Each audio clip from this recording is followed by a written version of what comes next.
Hello दोस्तों, जैसा कि मैंने पिछले वीडियो में आप लोग को ब्रीथ चैप्टर के ऑब्जेक्टिव क्वेश्चन बता रहे थे क्लास 10th के लिए। तो जैसा कि मैंने 1 से लेकर 10 तक क्वेश्चन बता दिए थे, आज हम लोग स्टार्ट करेंगे 11 से क्वेश्चन। तो 11 क्वेश्चन जैसा कि आप देख सकते हैं, 11 क्वेश्चन में है कि यदि 3 सेंटीमीटर त्रिज्या वाला एक वृत्त है, देखिए 3 सेंटीमीटर त्रिज्या का एक वृत्त है, तो त्रिज्या हो गया, त्रिज्या जो केंद्र से होकर जाता है, इसे कै गो स्पर्श रेखा खींचा गया है, 2 गो स्पर्श रेखा। चूंकि आप जानते हैं कि स्पर्श रेखा की लंबाई बराबर होती है और 3 सेंटीमीटर त्रिज्या वाले एक वृत्त पर खींची गई 2 स्पर्श रेखा परस्पर 60 डिग्री के कोण पर है। ये कितना डिग्री के कोण पर है? 60 डिग्री। यहाँ 60 डिग्री बन रहा है। तो आप थोड़ा सा सोचिए, यहाँ से हम ऐसे यहाँ से मिला देंगे इसको, तो ये दोनों 30-30 डिग्री हो जाएगा। बोलिए दोनों कितना डिग्री का हो जाएगा? 30-30 डिग्री का हो जाएगा ना। 30 और 30 से 60। केंद्र के नाम ओ लिख लेते हैं, ए बी पी। ठीक, अब यहाँ से भी इसको अगर मिला देते हैं तो त्रिज्या ही हो गया। अब देखिए ध्यान से समझिएगा, हमको ज्ञात करना है कि स्पर्श रेखा, प्रत्येक स्पर्श रेखा की लंबाई कितना होगा। तो एक होके निकाल देंगे तो दोनों के पता चल जाएगा। क्योंकि आप जानते हैं कि यहाँ से त्रिभुज ओ ए पी में 30 डिग्री का कोण बन रहा है। सामने वाला लंब और आधार हो गया। अगर लंब और आधार tan का रिलेशन बनता है, tan थीटा का, लंब व आधार किसका होता है? tan theta. तो tan कितना डिग्री का? 30 डिग्री। लंब कितना है? 3 और आधार कितना है? AP है। कर्ण चूंकि ये वाला है, OP क्या है? आधार कर्ण है। tan 30 डिग्री का मान होता है 1/√3, 3 बटा हो जाएगा AP। अब AP बराबर हो जाएगा 3 और रूट में 3 सेंटीमीटर। तो देखते हैं अगला क्वेश्चन में है कि वृत्त की सबसे बड़ी जीवा क्या होती है।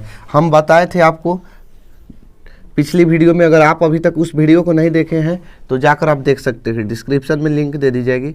यहाँ से ये सब क्या है? ये सब जीवा है। ये सब क्या है? जीवा है। जीवा है। अब वृत्त पर कितनी जीवाएं हो सकती हैं? अनेक हो सकती हैं। अब जो सबसे बड़ी जीवा होगी वो वृत्त के केंद्र से होकर जाएगी, और जो वृत्त के केंद्र से होकर जाती है उसको हम व्यास कहते हैं। उसको क्या कहते हैं? व्यास कहा जाता है। दिए गए चित्र में ओ केंद्र वाले वृत्त की एक स्पर्श रेखा है। देखिए क्वेश्चन ऐसे डायग्राम दिया गया है, यहाँ से ऐसे, और स्पर्श रेखा है ये वाला, और त्रिज्या है। अब जानते हैं कि यहाँ 90 डिग्री का कोण बनता है। ठीक है, त्रिज्या लंब होती है, स्पर्श रेखा पर त्रिज्या लंब होती है, तो 90 डिग्री। यहाँ O है, यहाँ P है। ठीक है, OT बराबर 3 सेंटीमीटर है। OT बराबर कितना सेंटीमीटर? 3 सेंटीमीटर। फिर क्वेश्चन में है कि OP बराबर 5 सेंटीमीटर, OP बराबर 5 सेंटीमीटर। तो हमको क्या ज्ञात करना है? PT की लंबाई, PT निकालना है। तो ये आधार हो गया, ये वाला कर्ण हो गया, ये क्या हो गया? लंब हो गया, ये क्या हो गया? आधार हो गया। तो यानी कि आधार स्क्वायर, PT स्क्वायर बराबर क्या होता है? फार्मूला आधार स्क्वायर बराबर कर्ण स्क्वायर माइनस लंब स्क्वायर। ठीक, तब PT स्क्वायर बराबर आधार स्क्वायर बराबर कर्ण स्क्वायर OP स्क्वायर और माइनस OT स्क्वायर। तब PT स्क्वायर बराबर हो जाएगा, OP कितना दिया है? 5 के स्क्वायर, और माइनस OT कितना दिया है? 3 के स्क्वायर। तब PT स्क्वायर बराबर 5 × 5 = 25, 3 × 3 = 9 हो जाएगा। PT स्क्वायर बराबर बचेगा कितना? 25 में से 9 गया 16, या PT बराबर अंदर रूट 16 हो जाएगा। 16 का अगर रूट करेंगे तो कितना हो जाएगा? 4 सेंटीमीटर हो जाएगा। ठीक है, कि यदि समांतर चतुर्भुज की सभी भुजाएं वृत्त को स्पर्श करें। देखिए समांतर चतुर्भुज किसे कहते हैं? जिसके आमने सामने के भुजा बराबर हो। आयत में भी आमने सामने की भुजा बराबर होती है। समांतर चतुर्भुज प्रत्येक कोण 90 डिग्री का नहीं होता है, जबकि आयत प्रत्येक कोण 90 डिग्री होता है। आयत में विकर्ण बराबर होते हैं, जबकि समांतर चतुर्भुज के विकर्ण बराबर नहीं होते हैं। चलिए क्वेश्चन है कि यदि समांतर चतुर्भुज की सभी भुजाएं वृत्त को स्पर्श कर। देखिए वृत्त है, समांतर चतुर्भुज की भुजाएं क्या कर रही है? वृत्त को स्पर्श कर रही हैं। तो वह समांतर चतुर्भुज कैसा होगा, यही बताना है कि समांतर चतुर्भुज कैसा होगा। तो दिखाई दे रहा है यहाँ से सभी भुजा आपस में बराबर हो जा रहा है।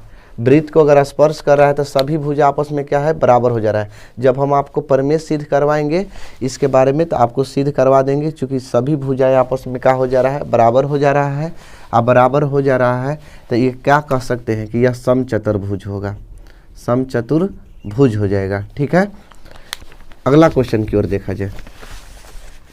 क्वेश्चन है कि यदि वृत्त के बाह्य बिंदु P से, हाँ क्वेश्चन में कह रहा है कि यदि वृत्त के बाह्य बिंदु P दिया हुआ है, P दिया हुआ है बाह्य बिंदु, P से दो स्पर्श रेखाएं PA और PB, यहाँ से PA और PB दो स्पर्श रेखा वृत्त पर खींचा गया है।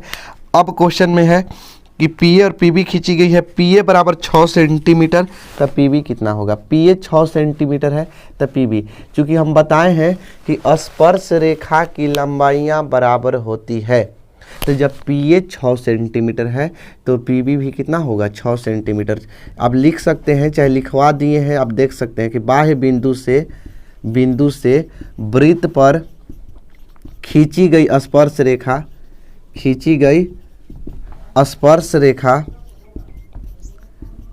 की लंबाई समान होती है। समझ में आ गया। जब PA 6 सेंटीमीटर है तो PB भी कितना होगा, 6 सेंटीमीटर ही होगा। है कि दी गई आकृति में, देखिए आकृति यहां से दिया गया है, अब यहाँ से O है केंद्र और यहाँ से एक स्पर्श रेखा खींचा गया है जिसका कोण 35 डिग्री का है, इसका नाम है P और A है, ये आगे की ओर बढ़ाया गया है। अब क्वेश्चन में है कि OPA कितना दिया है, 35 डिग्री दिया है, तो कोण AOP ज्ञात करना है। AOP यानी O का हमको कोण ज्ञात करना है, O का कोण, ठीक है, O का कोण हमको ज्ञात करना है। तो आप जानते हैं कि त्रिज्या स्पर्श रेखा पर लंब होती है, और जब लंब होती है तो 90 डिग्री का कोण बनेगा कि नहीं बनेगा, 90 डिग्री का कोण बनेगा। तो यहाँ से हमको O ज्ञात करना है, तो कोण O प्लस कोण A प्लस कोण P, चूँकि A 90 डिग्री होगा, P दिया हुआ है, और तीनों मिला के 180 डिग्री। ई कहाँ से लिख दिए, क्योंकि त्रिभुज के तीनों कोणों का योग 180 डिग्री के बराबर होता है। O ज्ञात करना है, A कितना दिया है 90, अब प्लस P कितना दिया है 35 इक्वल टू 180 डिग्री। अब कोण O प्लस 5 हो जाएगा, 9 और 3 जोड़ देंगे 12, 125 बराबर 180, तो कोण O बराबर हो जाएगा 180 माइनस 125, तो कोण O बराबर हो जाएगा 10 में से 5 गया 5, ये बच गया 7 में से 2 गया 5, 7 में से 2 गया 5, यानी कि कितना 55 डिग्री। अगला क्वेश्चन में है कि दिए गए चित्र में त्रिभुज ABC की त्रिज्याएं अंतःवृत्त को PQR पर स्पर्श करती है। यदि AP बराबर 4 सेंटीमीटर, BP बराबर 6 सेंटीमीटर, AC बराबर 12 सेंटीमीटर और BC बराबर x, तो x की लंबाई क्या करें। ध्यान से क्वेश्चन को समझिएगा। एक त्रिभुज के अंदर वृत्त है,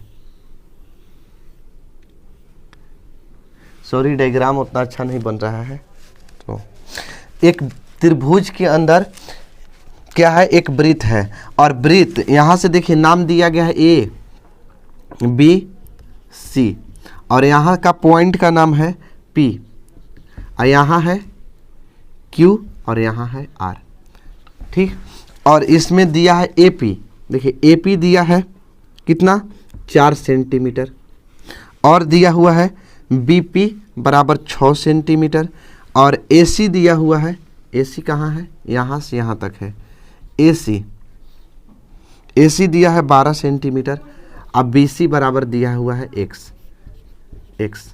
तो हमको इसमें ज्ञात करना है ना कि x का मान कितना होगा। एकदम ध्यान से समझिए, क्योंकि देखिए एक बार और आपको बताते हैं कि वृत्त के बाह्य बिंदु से वृत्त पर खींची गई स्पर्श रेखा, वृत्त के बाह्य बिंदु से वृत्त पर खींची गई स्पर्श रेखा की लंबाई क्या होती है, बराबर होती है। वृत्त के बाह्य बिंदु से वृत्त पर खींची गई स्पर्श रेखा की लंबाई क्या होती है, बराबर होती है। बाह्य बिंदु A है, A से वृत्त पर स्पर्श रेखा की लंबाई ये दोनों बराबर होगी, समझिए। ये बाह्य बिंदु है, अब वृत्त पर स्पर्श रेखा है खींचा हुआ, तो जब ई 4 सेंटीमीटर तो ये भी 4 सेंटीमीटर। समझ में आ रहा है? जब ई 4 सेंटीमीटर तो ये भी 4 सेंटीमीटर, क्योंकि स्पर्श रेखा है। अब बाह्य बिंदु पर 2 स्पर्श रेखा खींचा गया है तो दोनों लंबाई में क्या होगा? समान होगा। तो जब ये 4 सेंटीमीटर और टोटल 12 है तो ये 8 सेंटीमीटर, 8 और 4 तबे ना 12 होगा पूरा। तो जब ई 4 तो ये कितना? 8 सेंटीमीटर। तो जब ई 8 सेंटीमीटर हो गया, इसके 12 में से 4 को घटा दिए तो 8 बच गया। अब 8 और 4 जोड़ेंगे तो 12 आ जाएगा ना। तो जब ई 8 सेंटीमीटर आ गया, अब बाह्य बिंदु सी है, तो बाह्य बिंदु सी है, फिर तो यहाँ एगो खींचा गया है, तो ई 8 तो ये भी 8 सेंटीमीटर। जब ई 8 सेंटीमीटर बाह्य बिंदु पर स्पर्श रेखा बराबर होती है, तो जब ई 8 तो ई और ई वाला बराबर होगा, ये दोनों बराबर होगा। तो ई 8 तो ये भी 8, ई 6 तो ये भी 6, ये भी तो बाह्य बिंदु है। तो बाह्य बिंदु ये भी 6 तो ये भी, ई 6 तो ये भी 6। अब देखिए, अब हमको x ज्ञात करना है, तो x यहाँ से BC x है ना, BC x दिया है ना, तो BC जब x दिया है तो कितना आ गया मेरा? 6 + 8 दोनों मिला के तो कितना हो जाएगा? 8 6 14 सेंटीमीटर। समझ में आ गया? अगला क्वेश्चन में है कि किसी वृत्त के बाह्य बिंदु P से 2 स्पर्श रेखाएं PA और PB खींची गई है। देखिए एकदम सेम टू सेम क्वेश्चन कि बाह्य बिंदु P से PA और PB खींची गई है। अब PA बराबर 8 सेंटीमीटर है तो PB बराबर भी कितना होगा? 8 सेंटीमीटर ही होगा। आंसर हो गया। ठीक।